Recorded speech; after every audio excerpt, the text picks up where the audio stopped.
Bismillahirrahmanirrahim. Assalamu alaikum students. This is Mrs. Hamna Shehzad, lecturer in English.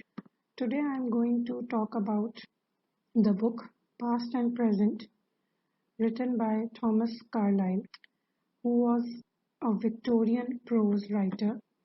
He focuses on the downfall of English society, means the society in England, due to faulty economic policies and industrialization. He shows how the rich people were regarded as ideals to look up and how they were tearing apart the poor people through their greed. To understand this book, you should have the understanding of the age in which this book has been written, the Victorian age, and you have to know about industrialization and the impact of industrialization on the society of that age. And you should also know about author as well. So first of all, I would tell you about Victorian age. In Britain, means in England, the Victorian age started from the rule of Queen Victoria in 1837 and it lasted till 1901, the death year of Queen Victoria. In the age of Queen Victoria, Britain was the most powerful empire in the world, and it was the longest and largest empire in the world. Almost 1/3 of the world was ruled by England, and the population of England was doubled at that time, so the demand of food was also rising. However, the Queen Victoria was loved and was honored and obeyed by the people because of her exemplary ways and her code of observations. She was more popular among the middle class of that age. So as a result, new factories and towns were built to fulfill the requirements of the rising population. New machinery was used. In Victorian age, machinery was taking place of manpower. It caused much problems for poor and working class. Rise of industry and using advanced technologies changed the ways of people. People started moving towards towns and cities, leaving countrysides behind.